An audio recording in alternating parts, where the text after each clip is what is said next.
I guess we can get going. We can get started. I mean, we're recording on location at Wholesome. This is our second time recording here, Tim. Yeah, absolutely. Episode 25, and we have a special guest, Pedro Padilla-Martinez. Yes, thank you for having me. Yeah, man. You're the pharmacist here at pharmacy agent. Pharmacy agent. Yes. At Wholesome Company. What's your address here? Just off the top of your head. Do you know what it is off the top of your head? I think it's 580 West, 100 North. But I would just double check that at WholesomeCo. Okay. That's our website, and that's where you can get the most accurate information about our location. You can get our phone number there, our address, our business hours. If you need to go do online ordering, any of that. Awesome. Yeah, no, it's great. You're right next door to Costco. I mean, it's super easy, super convenient to come here. It's out of the way, easy parking. Your online ordering is top notch, by the way. Thank you. Yeah, Excellent. I really like that. Online ordering thing is pretty good. Now you have to register as a patient first in order to be able to access the online ordering. Is that correct? Yeah, it takes a little while to have access to the online ordering. And that's because just of the complications of becoming a patient in the state of Utah itself. A lot of people think that it's a kind of a quick thing to just get your card. But a lot of people don't know that. First, you have to get your letter, then your card. And at any dispensary you go to in the state of Utah, you have to create a profile with their pharmacy online. And then they'll be able to have information about you, like your name, your medical card or your letter, if you have a letter. And then we'll verify you on our end. And then you'll have access to the online ordering system. But anybody can get the process started by going to our website at wholesome.co. Now, the process to actually even get your medical card too, or would they have to go to the EVS for that? Yeah, they would have to go to their doctor. The doctor, I for guess, that. right. Or sometimes there's also kind of like these firms that specialize in that, like Empathetics is one that I've heard about. And so yeah, you can go to one of those or go to your doctor. They'll give you a recommendation or a card. Right. And then from there you can go to the medical cannabis pharmacies and begin to register as a patient at those pharmacies. And then that's how you access the online ordering. Got it. I think online ordering is going to be a big deal, Chris. Oh, no, absolutely. Don't you think? Yeah, no, I mean, that's you're always looking up, look at how much stuff we order online now. But it's going to be, I think it's even more in the cannabis space because people are, like the pharmacies are running out of product. So I think more and more patients are going to want to know, hey, if I go down there, like it's going to be there. My order is going to be there. Yeah, no, and that's a really big advantage for the online ordering right now is that, especially if you're running low on a specific product, if you're one of those that makes your order early enough, even if you're going to come pick it up later at 7 p.m. that day, you made it at 10 a.m. that morning, and it's the last Sunday driver or whatever it may be, we're going to hold on to it for you. So. Oh, that's pretty cool. Okay, let's back up. Pedro. Let's find out about you, buddy. Yeah, let's find out about you. How old are you? I'm 23. I just turned 23 in May. I actually recently graduated from college, the University of Utah as well. What'd you graduate in? Political science and sociology. So nice. So pharmacy agent, you said that's your title here? Yes. Is that the same as like a pharmacist that you would see at like Walgreens, right? Or no? Not necessarily. The pharmacy agent position is kind of a new position in the medical cannabis industry. And Utah seems to be the only state that I know of that has such positions. But really what it is pretty much doing the similar things that budtenders do in other states. So I'm the person that the patients talk directly to, when it comes to picking out their product when they go to the medical cannabis pharmacy, and I'm the one who they'll be making the transaction with. Okay. So the patient comes in and they meet with the pharmacist first. Yes. Right? That's not you. No. They meet with the pharmacist. They go over their dosing, their delivery, like what their provider, their QMP recommended. Mm-hmm. We've talked a little bit about that, Chris, in previous episodes. Okay, then they get to the counter, essentially. Yes. And that's where you are. Yes. You're at the counter. What do you call yourself when you're with your friends? Do you call yourself a pharmacy associate or a budtender? I like the term budtender better because, that's just what it's mostly known as.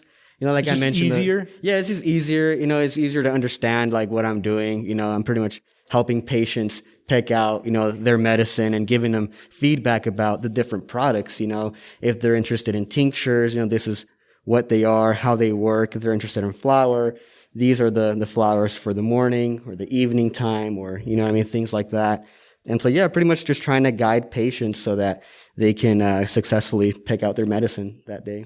Would you have ever guessed, like maybe a year ago, that you would be working with cannabis today? A little bit, yes, because, I've been trying to get into the cannabis industry, honestly, for kind of a while now. When I first got into college, I honestly didn't know what I wanted to become, right, when I wanted to grow up and things like that. And so cannabis is something that I've always been passionate about, been really interested about. Just learning the whole history of how, like, it's actually been legal longer than it's been illegal, and kind of like took advantage of my college studies to really go in depth and focus on like the history of cannabis and cannabis policies, where, I eventually got an internship with Prop 2. And so that's kind of where that all began. But I'm sorry, what was the question again? No, that's fine. Okay, just there's a lot to unpack your history there. with cannabis. Prop 2? And Prop 2. Like you were involved in Prop 2? Yeah. Where you were like 16. I wasn't that long ago. Yeah, so it was like 2-3 years ago. So yeah, I was like 19, 18. I was like a sophomore in college. It was like my second, third year in college. And so, yeah, I was like collecting signatures for the petition, so we can put Prop 2 on the ballot at the time. We were getting people registered to vote, and informing them of like new voters, especially why should they become voters. And, they could, if they didn't have something to motivate them to vote before, and if they're cannabis enthusiasts, now there's an opportunity, to vote for medical cannabis. And so, yeah, it was mostly just campaigning in general, registering voters, getting people to sign a petition, helping people understand what Prop 2 would do, and just what legalized medical cannabis would do in general here in Utah. So you've been an advocate for quite a while then. Yes. Yeah. Yes. That's Absolutely. awesome. So political science, did you, we were reading your paper, right? Yeah. This, a paper on like what arrests look like. Yes. In Utah. Tell us a little bit about the paper you wrote. Yeah. So, that was my senior thesis, essentially. The reason why I got interested in writing about that in the first place is because, of course, being an advocate, being involved with Prop 2, and I was involved with NORML for a little bit as well, the National Organization for Reform Marijuana Laws. I was actually an intern for them as well in their cool. DC Did you get office. a framed leaf? I did not get a framed leaf, but I do have a couple of like memorabilia. Yeah. So for people who don't know, I think NORML, like when you join them and you donate, they'll send you a wooden framed. Like a card holder. It's a cannabis sleeve. Yeah. For real? Yeah, I'm going to bring you one, Chris. I have one. They're really cool. And you can hang them on your office wall. Yeah. I don't know if it's legal, frankly. It's a hemp leaf. Yeah. Just call it a hemp leaf. Yeah. But, like being with them for a while and learning like more of like the political side of marijuana reform, and kind of like, the importance of talking to lawmakers and other interest groups and people like that made me want to like get more specific into the research and the academics of it, because for the longest time ever, I feel like here in Utah, we haven't really been addressing the elephant in the room of like racial disparities when it comes to medical cannabis. And so, I was like, well, why not find out, how is it that marijuana arrests look like in Utah, and are there racial disparities? And so that was pretty much the question that I tried to figure out in my thesis. And so I sourced information from the U.S. Census Bureau, the FBI's Uniform Crime Reporting Program, Utah's Department of Public Safety, and they actually track marijuana arrests, every year. And when it comes to arrests by race, it was the FBI that had the best data on that. So what I did pretty much was compare arrests by race with populations by race in Utah. And so it seemed like by the research I did, the results came back that African American communities and Native American communities are especially disproportionately affected by the marijuana arrest rates. And that's because when it comes to African Americans, they're about like 1.5 to 2% of the Utah population. Yet when it comes to arrests, African Americans make up about 6 to 7% of marijuana arrests. Oh, and so wow. that's clearly a disparity right there, right? And so it's a similar thing with the Native American community. They make up about 1.2, 1.5 of the Utah population, but they represented about 2 to 3% of marijuana arrest rates and a lot of those arrests are simply for possession. Like the data that I sourced was from the years of 2015 to 2018, and every year over 90% of the marijuana arrests in Utah were for simple possession only. sales and manufacturing made up about 7 to 10% of the arrests, like every year. Like, and when you say simple possession, I mean, we're talking probably like a little nug or something. Yeah, anything stupid. from like, personal possession, you know, anything like, I wouldn't say it's much over like an ounce. Yeah. You know? Well, an ounce would be quite a bit and still. I think that like, there's going to be some listeners who are going to say, well, you know, if 6 or 7% of the arrests are African-American, that's just because there's more of them, you know, breaking the law. And so that's true. But that's not true. Because the use rates, remember the use rates among white people, Hispanics, black people, like it's all similar. That's all the same. Yeah. White guys smoke weed just as much as the black community. Yes. Okay. It's not more prevalent in their community than it is in ours. So the arrests should be closer, much closer. Yes, they should be. And, you know, it's not the first time that this has been investigated either. There's been other major interest groups that are civil rights advocates that have done research on this themselves, like the American Civil Liberties Union is another interest group that has done research on this. And they've come out with 2 reports, actually, one back in 2013 that assessed marijuana racial disparities from 2010 from 2000 to 2010. And recently they released another one, an updated version, just this past 420, actually. And they show that, you know, racial disparities are still present, even though, like both, white communities and communities of color use at similar rates. And something very interesting that I found from the research is that when it comes to the, Hispanic or Latino population, the data is much, harder to gather.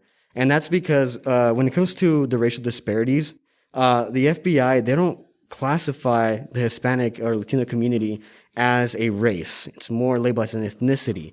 And so, you know, when trying to look for, the arrest rates for Hispanics, they're not there. Usually those people get lumped in with whites most of the time. You know what I mean? Interesting. And so, and the ACLU, the American Civil Liberties Union, has talked about this in their research as well. And that's the reason why if you actually, you know, do some research and look into racial disparities, a lot of the times they're only between white and black Americans, you know, because that's most of the data that we have. And so that's kind of problematic because Utah, especially, the Hispanic population is like the largest ethnic minority here, you know, and to not have good data on our racial disparities for that population specific is troubling to me. So there's not good data on, like you mentioned, the African American population, the Native American population here, but you didn't bring up Hispanics because there's no good data. Yes, there just isn't. The federal, the FBI pretty much, in the arrest rates, they don't classify Hispanic or Latino, Latinx as a race. It's for the most part, it's like African American, Native American, I think like Native Hawaiian, white. And so, it's something that I didn't know about. So you didn't know about this going into it? No, I thought I was going to be able to find, you know, data about it from, you know what I mean, from every ethnicity pretty much. Cause, you know what I mean, from the outside looking in, you think, oh, there should be this data, right? Someone's tracking it, but. Well, and you would assume, I would assume that you'd be interested in the Hispanic data, like personally too. Yeah. Right? Yeah, exactly, man. I mean, me, myself being, you know, Mexican American, first generation.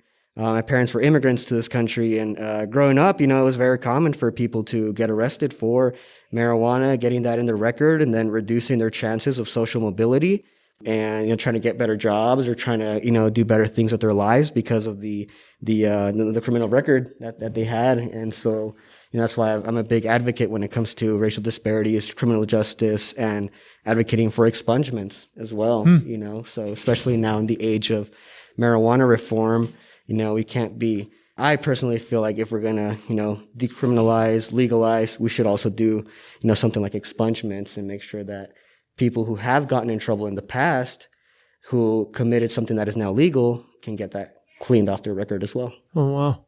Okay. There's so much to talk about, right? It's so fun to talk to people who are like into this and they do research and they're like really involved. So what do you do? Okay. Back to the fun stuff. Yeah. Right? Back to quit arresting people. Yeah. Right? Yeah, they should, man. So when you're here, we've heard that there's things you can say and there's things you can't say to patients.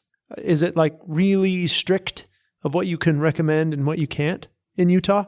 It is, man. Depending on the patients, there are some patients who sometimes have specific recommendations from their pharmacists, and we'd rather stick to that recommendation that their pharmacist gave them, especially if they're like new patients, who haven't had experience with cannabis. But for the most part, as long as like the pharmacy agents and people like me, we're not directly saying like, I recommend this. You know what I mean? Like, cause that's the pharmacist's job. We can just like talk about the product, say how it made us feel if we're medical cannabis patients as well, which I am, and say, how other patients, reported feeling as well. Sure. You mentioned you're a patient. Yes. What are you a patient for with cannabis? Like, what do you currently use it for? I use it a lot for pain, especially like chronic pain. I've had chronic pain in my knees, before. And then having a history of skateboarding as well didn't kind of accelerated that a bit. Right. And, now that I'm getting a little bit older and I'm like standing on my feet a lot, by the end of the day, I usually have like pretty bad like knee pain. And of course, yeah. No, it's always fun to talk about what people are currently using cannabis for, what they found results with, what their success stuff. And I think that you guys have a good. Like, you guys are in the perfect position to give recommendations, frankly, because you're able to use different products and kind of try things out. Yeah. Cannabis is different than other medicines. I'm a QMP. I talk to a lot of patients, and it's different than other medicines because you can't, it's not like you can just prescribe, okay, this 5 milligrams 3 times a day and you're good. It's such an experience, cannabis is. So trying different medications and experimenting is really part of the process. It is, man. That's the thing with cannabis is that, it's different than the traditional take this pill at this time for this condition, because cannabis, it's not a one size fits all, but there's definitely a size for everyone. But it's going to take time, a little bit of trial and error to find, what size you are. And for some people, tinctures, it's what works for them. For others, flower is what works for them best. For others, a combination of, a tincture and some flower is what works for them. And it's just a matter of, trying a couple of different products, especially if you're a new patient, and seeing what works best for you, and just acknowledging other variables like the time of day, who you're with, your comfort zone, and yeah, it's a journey, to find, relief with cannabis for sure. Right. It's not like other medicine. What's your favorite types of patients to help? My favorite types of patients recently, are the new patients. And I didn't think it'd be like this, I thought, I was going to have like a hard time with new patients and stuff, but it's not. I actually really, really enjoy it. I enjoy talking to people, especially new people, about the cannabis itself, especially because I know there's a lot of people, the new patients usually have had like inaccurate information that they've heard about in the past, and either they come in with like the old school mentality of just say no, marijuana is bad or whatnot. All right. Just say no. Yeah. just talking to patients and breaking it down, breaking down each product, what it does. And the new patients, especially because we have a couple of products that are very good for new patients. I don't know if you guys, have tried out any of the Zion products. Oh yeah. But they use a lot of Delta 8 THC in their products, which is like a much more mellower version of the traditional Delta 9, which is what we're all used to. And so that's those are my go-to products to not recommend, but suggest to patients, based off of like my experience and others' experiences, because Delta 8 is a much more mellow experience than Delta 9. Yeah. It's more of a body, like for people who don't understand the Delta 8. I would say go back and listen to the episode we recorded with Blake Smith, the chief science officer for Zion Medicinal. But Delta 8 is it's a sister molecule to Delta 9, the THC, and it reduces the resistance of the cell to let cannabinoids into the cell and act. So it's more of a body experience for patients and a little less of a mind high. So people tend not to get a stony feeling. Yes. They tend to get more of a body relief. Yes. And it's very good, like you say, it's very good for patients or it tends to be better for patients with body pain, knee pain, foot pain, neuropathy, things like that, where they don't, they don't really need the psychoactivity. They Yes. want to focus on the other, like the other benefits of the plant. We could do whole episodes on this, and I'd love to go deeper with that, and learn more about, because I don't know a whole lot about Delta 8, Delta 9. And again, I know we've talked about it briefly on the podcast, but I'm sure if I don't know, I'm sure we have a lot of listeners that don't really understand it either. And honestly, and I didn't know either until I started working here with Wholesome, starting to see all this product, especially because Delta 8 is something you'll probably never find in the underground market. You know what I mean? No, and they don't label it, right? Like it's not like you can go buy a bag of flour from the guy down the street and he's going to say, "Oh yeah, this is really high in Delta 8." But here, one of the things that Zion does, and I'm sure that the more we talk about it, the more other companies will start to do it. They label all their minor cannabinoids. Yes, and terpenes as well. Oh, and they label all their terpenes. So terpenes can be added, which is nice because those can be helpful for certain things like inflammation or sleep. But the labeling the minor cannabinoids will become more popular, and it will help you recommend products to patients too, right? No, yeah, definitely, man. Because a lot of patients are, the leading cannabinoids in cannabis industry, generally are like CBD and THC, right? And so those are the top two that mostly everyone knows. And especially with like the CBD craze, these past couple of years, everybody, kind of hyping that up. But like, we really need some of the other cannabinoids. And like, I may not be the best person to speak to when it comes to the specifics of like each cannabinoid and what it does.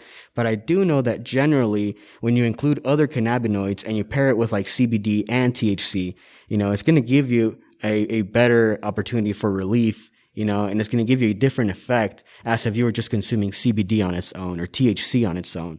Adding some of those other cannabinoids like CBC, CBG, CBN is going to give patients a different experience. And sometimes it gives them more relief as well. So. Right.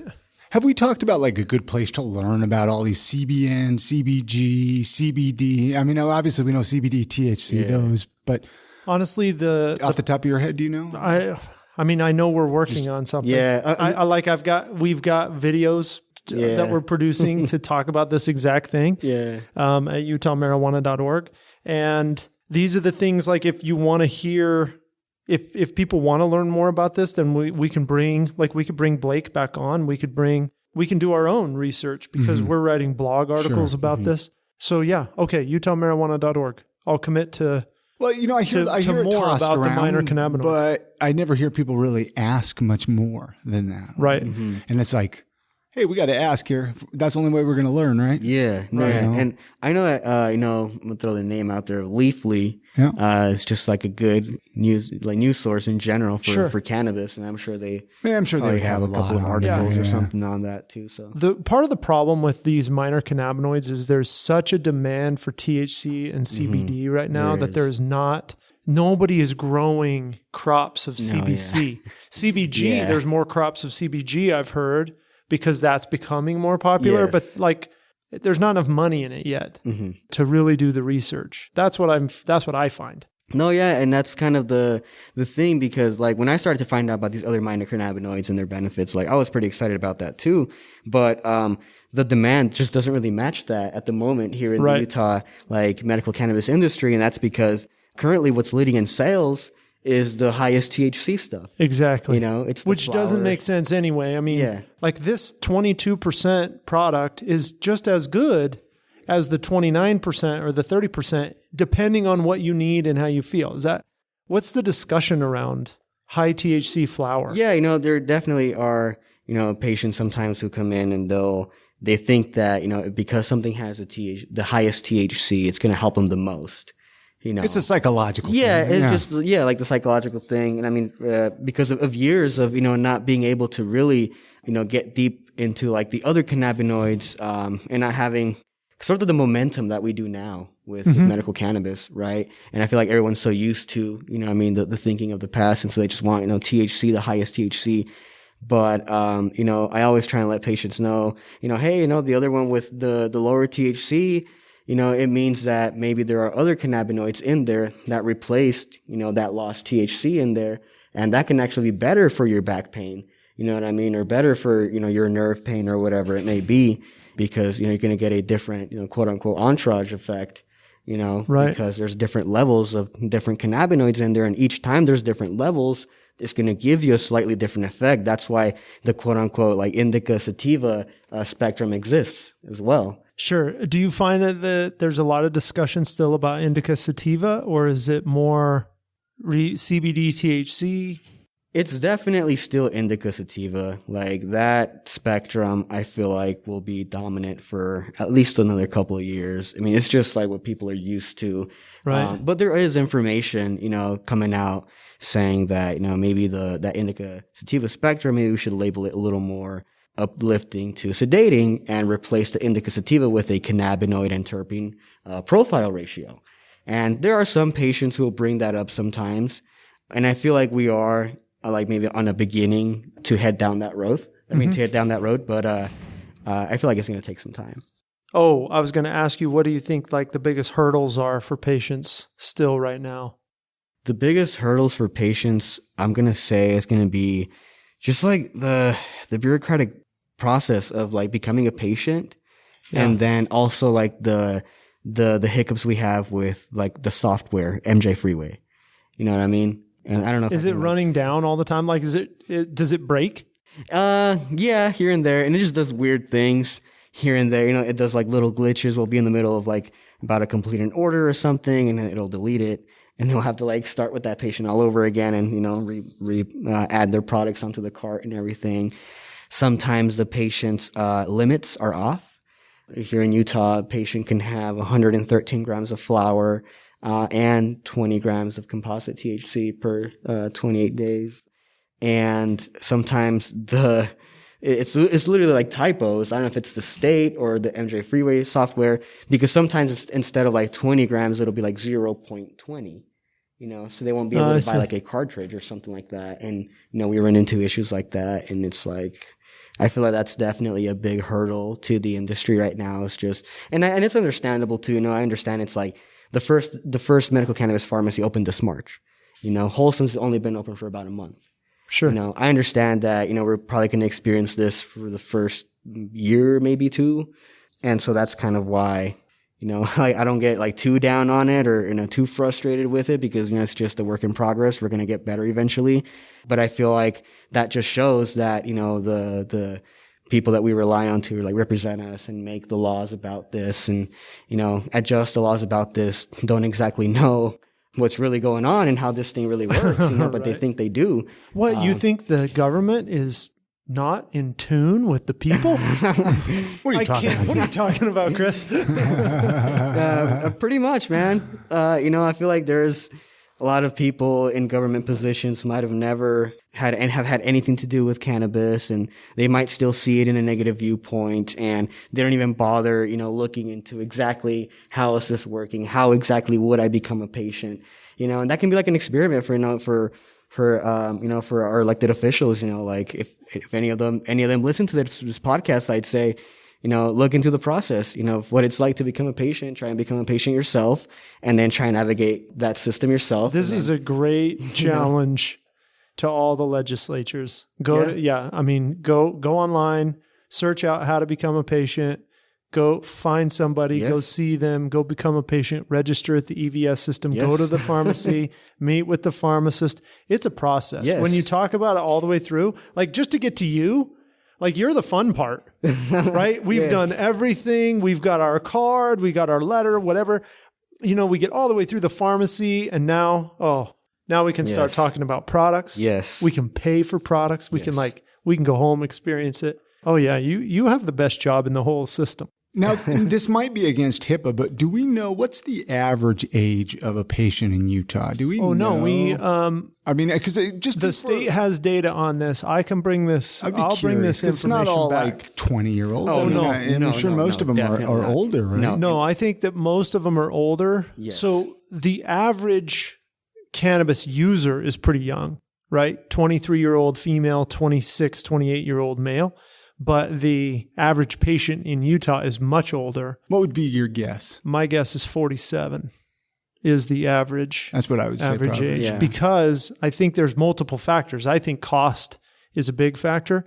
And I think that younger people have less money and are less likely to go through the process of becoming a patient, either because one, financially it's a burden to pay the QMP and navigate that. And two, I think that younger people are more inclined, they're frankly just more inclined to use it on the black market and not be so concerned. Well, and chances are they've never gotten in trouble. As older folks, we're like, well, we want to play our cards right. And, not get in trouble, more to lose, exactly. Yeah.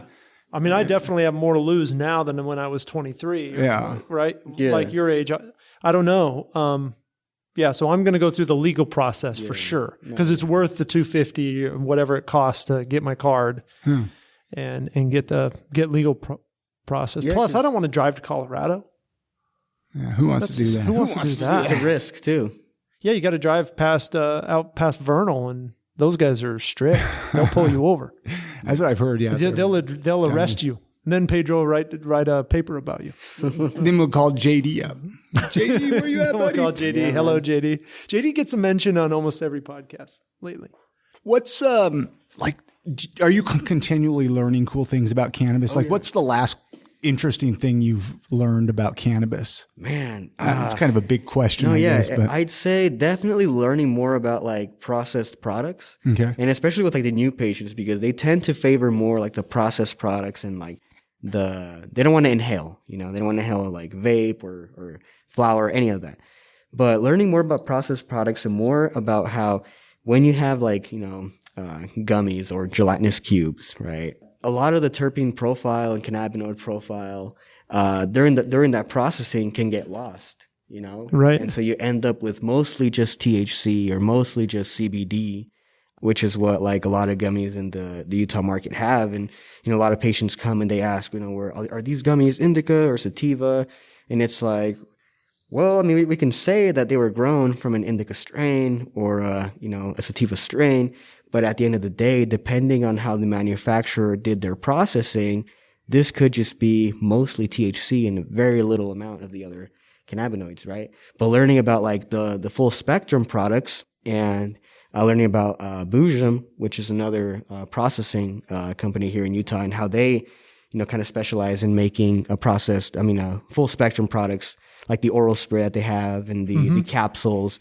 That was really interesting to me, and I'd like to learn more about that because I'd like to have more of in the industry, I'd like to have for patients more processed products that are going to reflect the experience of consuming an actual strain. Because that's kind of what people want at the end of the day. They want to take their capsule and really get the sativa experience, or the uplifted experience, or the opposite, get the sedated experience, And, when you're consuming, some gummies that are, it doesn't really say if it's full spectrum or not.